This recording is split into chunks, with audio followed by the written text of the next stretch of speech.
Shalom everybody, my name is Morah Dena, and welcome to Torah time, together with all my friends who love, live, and learn the Torah.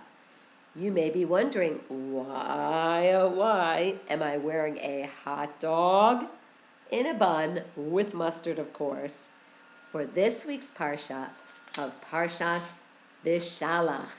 Can you guess? Oh no, can you guess? Maybe yes. This week's Parsha is Parshas Bshalach.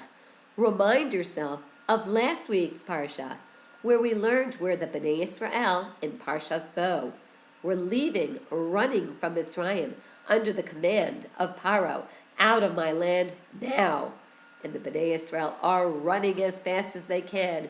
Women are taking instruments, men are taking cedar trees, everyone is taking jewels, and Moshe Rabbeinu is taking the bones of who? Yosef. This week's Parsha is quite an exciting Parsha, and it comes in book number 2 called Shemos. Parshas Bshalach begins when the Bnei Israel are running from Mitzrayim. Again, they have dough over their backs. They're running, and the sun bakes the dough into what? Can you guess? Can you guess? Into matzah, of course. And they're running from Mitzrayim, protected by the clouds of Hashem. So why am I wearing a hot dog? Can you guess? Not yet. Can you guess? Not yet. I don't even know if I can guess. We learned the Bnei Israel were protected by 7 clouds of Hashem, called Ananei HaKavod. Clouds all around them. A cloud on the bottom, a cloud on top, clouds all around them, and a fire cloud at night to travel with, and a regular cloud during the day that showed them when to travel and when to stop. These clouds protected them at all times as they traveled from Mitzrayim into the desert. And as Bnei Israel traveled from Mitzrayim, we learned, oh my goodness, guess who changed his mind? Paro changed his mind, and Paro's heart became a stone again, even though he said, out of my land. Hashem is going to show Paro who the real king is, who is the real king, because Paro says, soldiers, gather all of your chariots, gather all your best horses, decorate them with jewels. We are going to bring the Bnei Israel back to Mitzrayim. They are my best slaves. Why did I let them go in the first place? Bring them back. Bring them back. And the Bnei Israel are running from Mitzrayim, and suddenly they see arrows pointing into the clouds. Where are those arrows coming from? They are coming from the enemy, Paro, and the Egyptians, the Mitzrayim. And they say, we are at the edge of the water. And Paro, they peek out and see Paro coming after them. What's going to happen? Moshe, take us back to Mitzrayim. Moshe, take us back to Mitzrayim now. And Moshe davens to Hashem. And Hashem says, Moshe, do not fear. I would not take Mitzrayim, Bnei Israel, out of Mitzrayim, to drown them in the water. Of course, I take them and take care of them every step of the way. Moshe, stretch out your mateh over the water.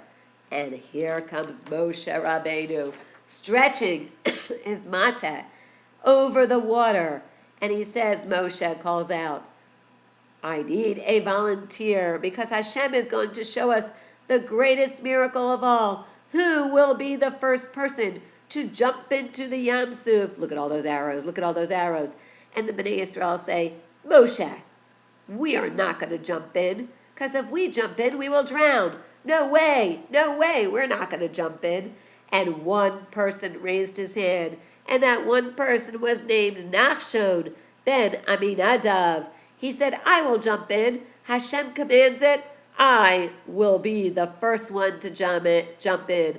And all the Bnei Israel say, Nachshon, don't you dare do that. You will drown. This will be the end of you. Nachshon, don't do it. And Nachshon says, I will be the first one to jump in.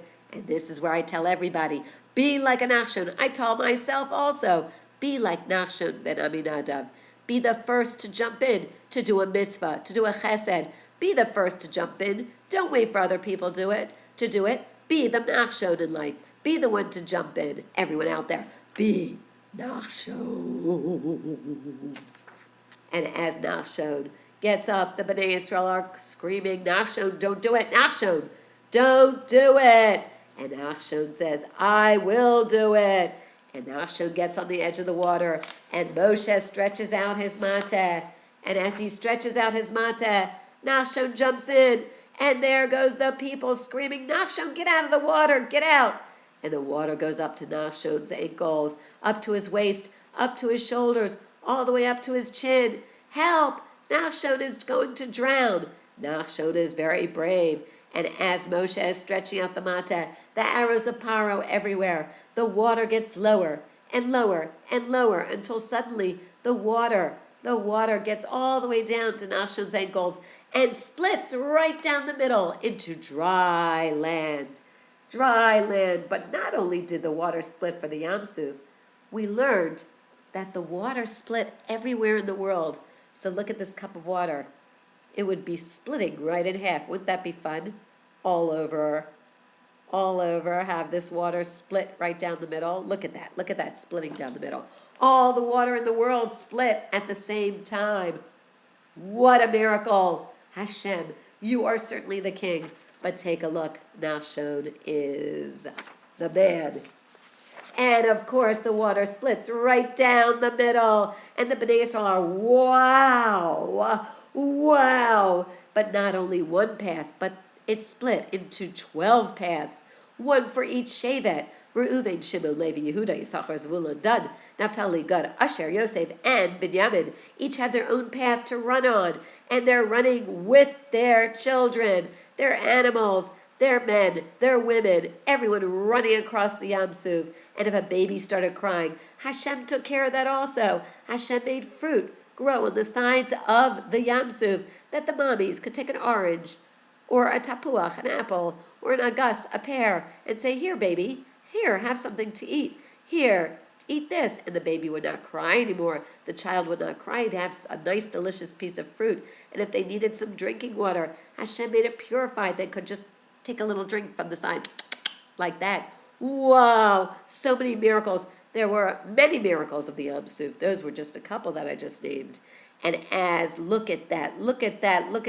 Would you have liked to cross the Yam Suf? Well, guess what? You did. It was your great 100-time great-grandparents who were slaves in Mitzrayim who did cross the Yam Suf. It was you and me a part of this. You and me crossed the Yam Suf together. What do you think of that?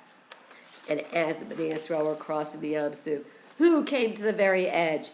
None other than Paro and the Mitzrayim with their best armor, their best chariots, their best animals. And Paro said, under the command of Paro, go and bring those slaves back to me. They were my best slaves. Bring them back.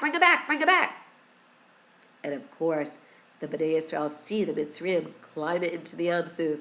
And as they jump in, the Yam Suf turns into quicksand. And suddenly they feel like, oh, what's happening here? It's not so steady here. And the jewels from the horses come off, and the Bnei Israel start collecting the jewels. And Moshe says, no time. You must come. Run. Do not start gathering the jewels. And suddenly they get to the other side, the Bnei Israel. When they get to the other side, the water covers up the Mitzrayim. And look what happens.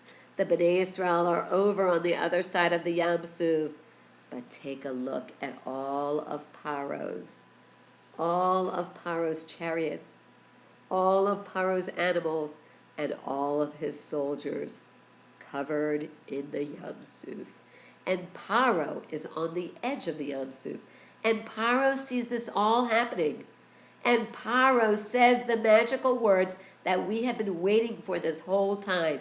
What does Paro say? Paro says the magical words of, who is the king? Are you ready for this? This is what we've been waiting for.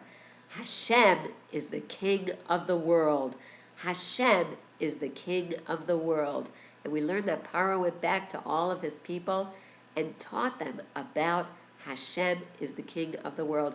Yay! Whoa! Whoa! Mission accomplished. Hashem, that's exactly what Hashem was hoping for. That Paro would then say, Hashem is the king of the world. You're not the king. You are not the king. The king, the true king and creator of the world is none other than Hashem. Hashem is the king of the world. Hashem is the king of the world.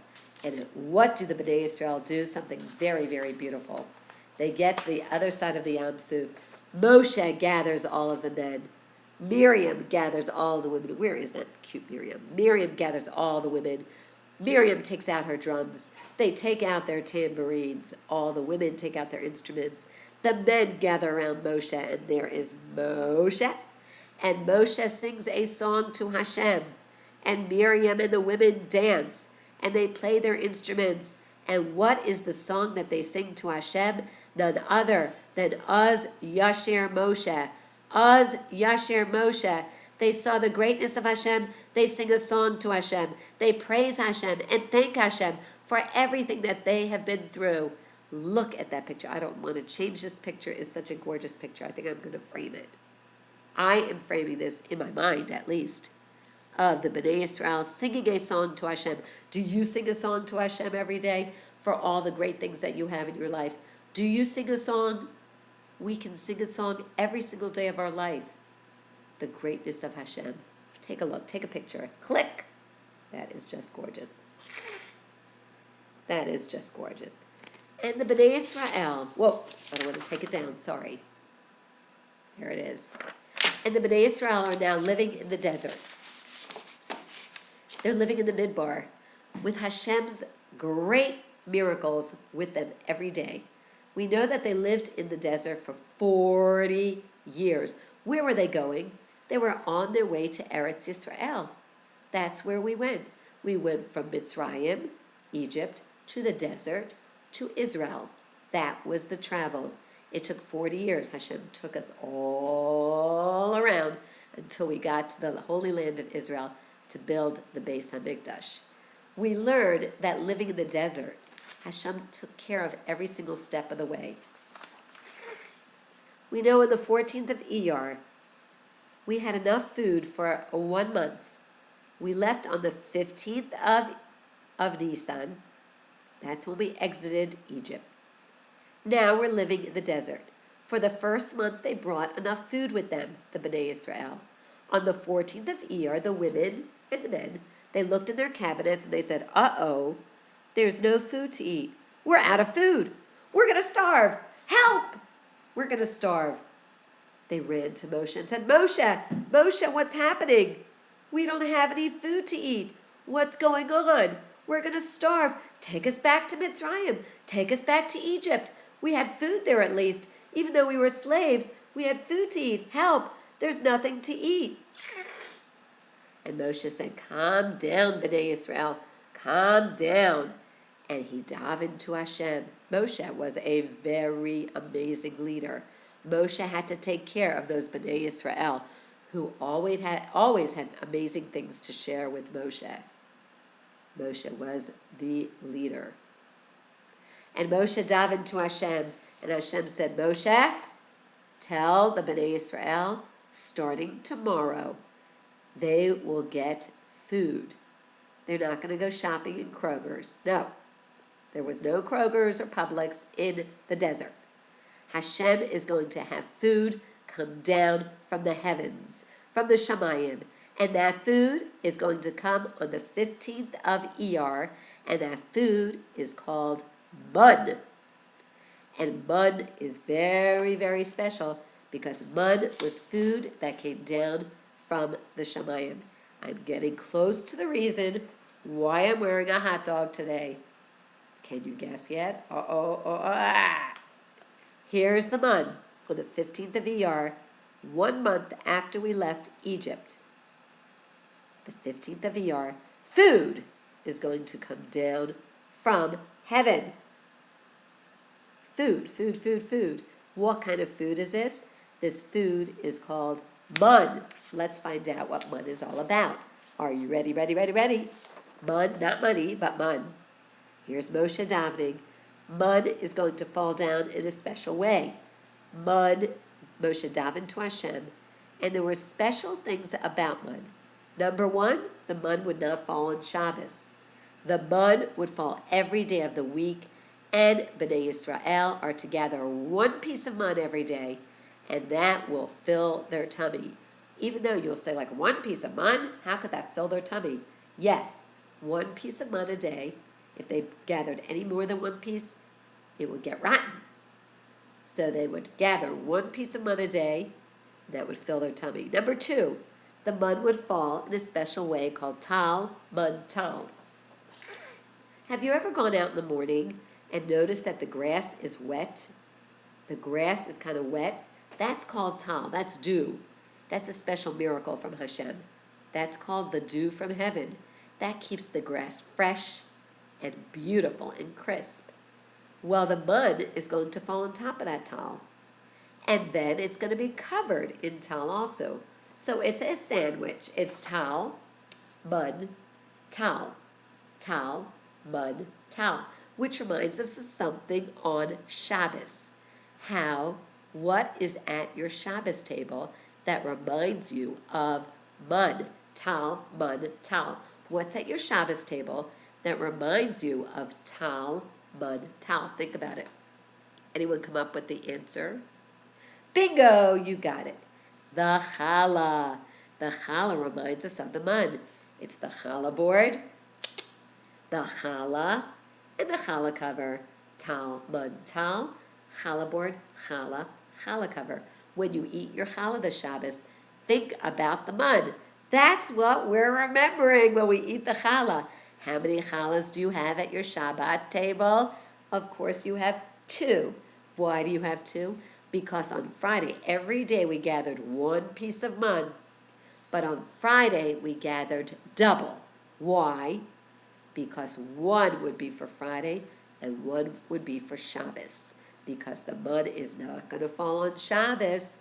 The mun will not fall on Shabbos. No, not on Shabbos. Get it? Got it? Great? So here it is. It would not fall on Shabbos. It was tal, mun, tal.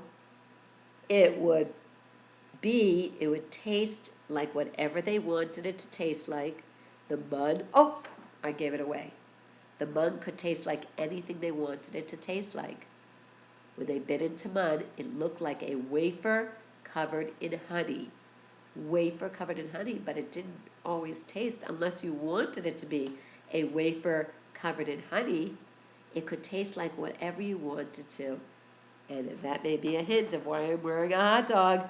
Maybe I'd want my mun to taste like a hot dog in a bun with mustard. Yum, yum, yum, yum, yum.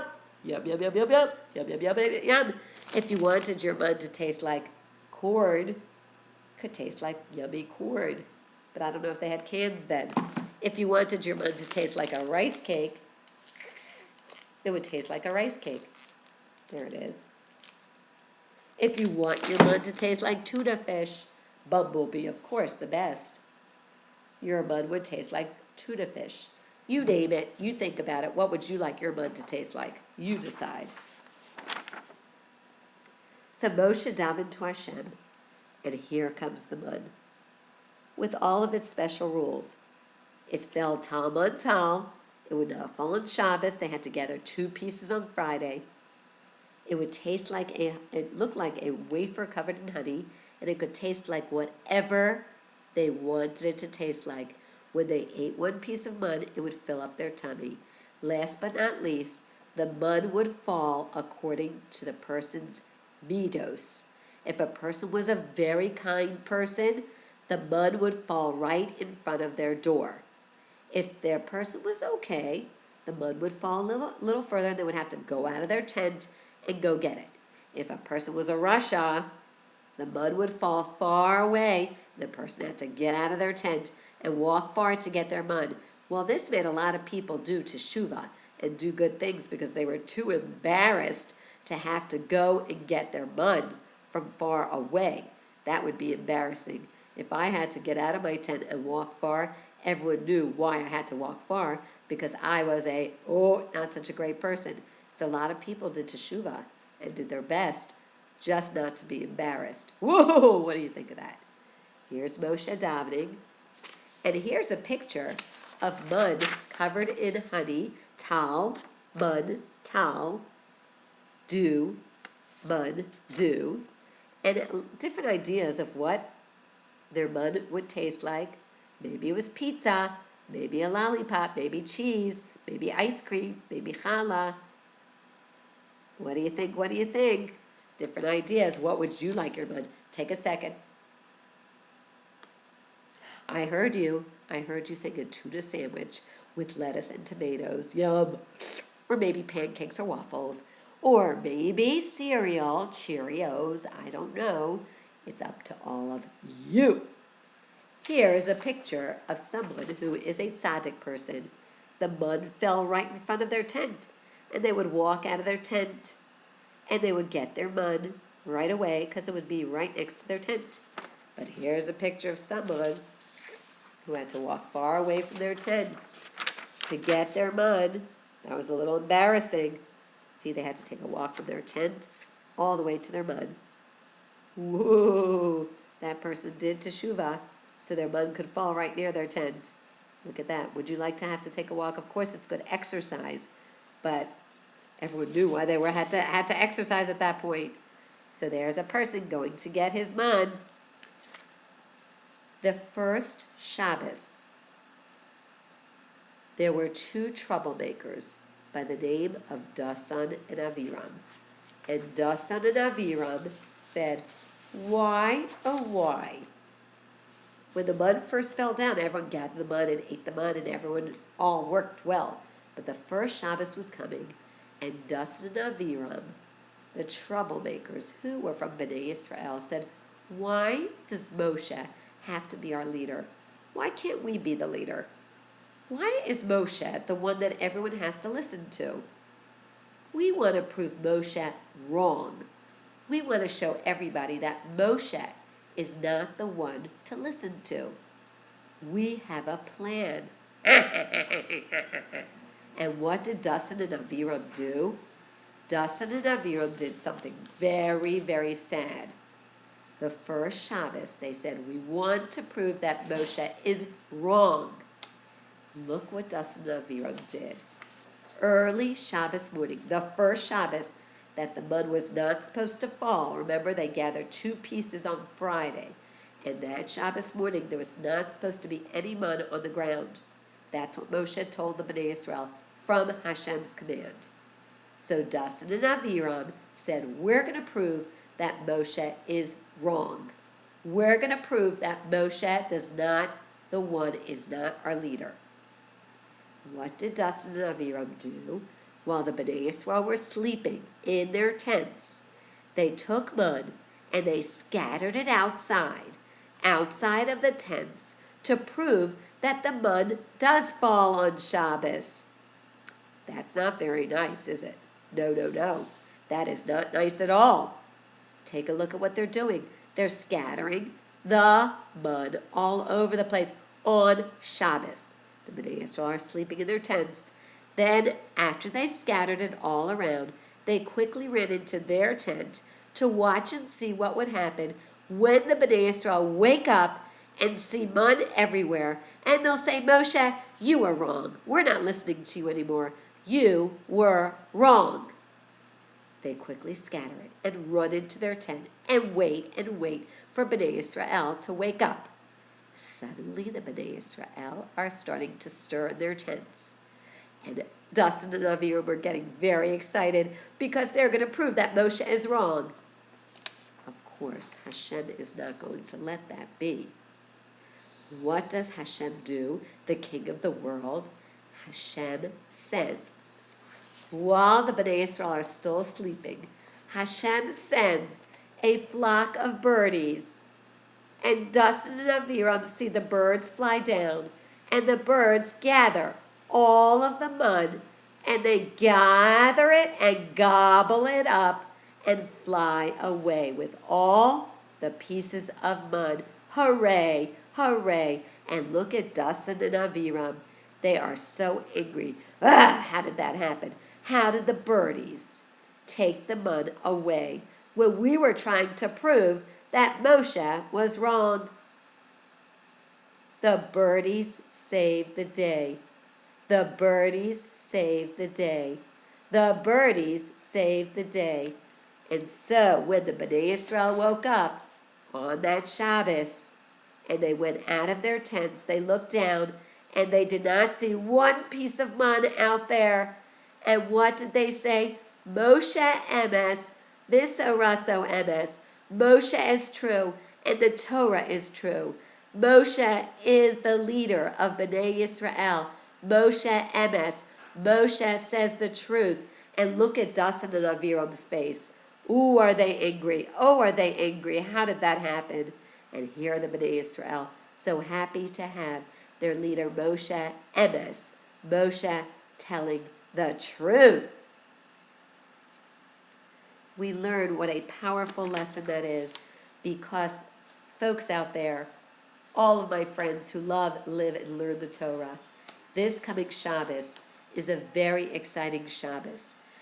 Every Shabbos is, actually. This Shabbos is called none other than Shabbos in Parshas Bshalach, but it's not called Shabbos hot dog. It's called Shabbos Shira. Shabbos Shira. What is Shira? Shira means a song. Why is it called Shabbos Shira? Because this is the Shabbos that we remember that Moshe sang a song to Hashem. Together with Miriam, the women, Moshe, the men, sang a song to Hashem, saving us from Paro's hands. Every day we have an opportunity to sing a song to Hashem. Thank you, Hashem, for this beautiful day. Thank you, Hashem, for this yummy breakfast. Thank you, Hashem, for this delicious lunch. Thank you, Hashem, for our wonderful learning. Thank you, Hashem, for letting us have treats. Thank you, Hashem, for all of our toys. Thank you, Hashem, for letting us go to the store. Thank you, Hashem, for letting us be alive. Thank you, Hashem, for letting us go to school. Thank you, Hashem, for letting us be healthy. Thank you, Hashem, for our wonderful family. You can name the reasons why you can sing a song to Hashem and be thankful to Hashem. So this Shabbos, when you meet anybody, you can say to all your friends, not just plain Good Shabbos, but say Good Shabbos Shira, even if their name is not Shira. Say Good Shabbos Shira, Good Shabbos Shira, Good Shabbos Shira. And people will say, like, what are you talking about? And you say this Shabbos is called Shabbos Shira. And this is the Shabbos that we sang a song to Hashem, thanking Hashem for saving the day. Thank you, Hashem, for saving us from the hands of Paro. And what do we do before Shabbos? We actually say thank you to the birdies for saving the day. Thank you to the birdies for saving the day. How do we do that? We look up at all our birdie friends. Hey, come here, little birdies. Tweet, tweet, tweet, tweet, tweet. Tweet, tweet, tweet, tweet, tweet. Tweet, tweet, tweet, tweet, tweet, tweet. Tweet, tweet, tweet, tweet. Tweet, tweet, tweet, tweet. Thank you, birdies, for gathering the mud. Thank you, birdies, for gathering the mud and saving the day. You made Moshe emes. You saved the day by gathering the mud and flying away and gobbling it up. We say thank you to you this Shabbos. And what do we do before Shabbos? Before Shabbos, we hang up a bird feeder, or we put out bird food for our birds before Shabbos. And then this Shabbos, when the birds come up and eat the bird food, all of you out there say, thank you, birdies, for saving the day. Thank you, birdies, for saving the day. Thank you, birdies, for saying that Moshe is emes. Moshe is true. Hashem is true. And the Torah is true. Of course, we can always put out bird food every single day. But especially the Shabbos of Shabbos Shira, When the birds gathered the mun, we are thankful to those birds who saved the day and said, Moshe Emes. And to all of you who love, live, and learn the Torah, that's all of you out there, wishing you a wonderful Shabbos Shira and a wonderful Parshas Bshalach, and enjoy feeding your birdies, enjoy your mun, think about what you want your mun to taste like, and think about how it was you and me who were saved from the hands of Paro. Have a Shabbat Shalom. Bye-bye, everybody. Love, live, and learn the Torah. Love, live, and learn the Torah. Tweet, tweet, tweet, tweet. Tweet, tweet, tweet. Tweet, tweet.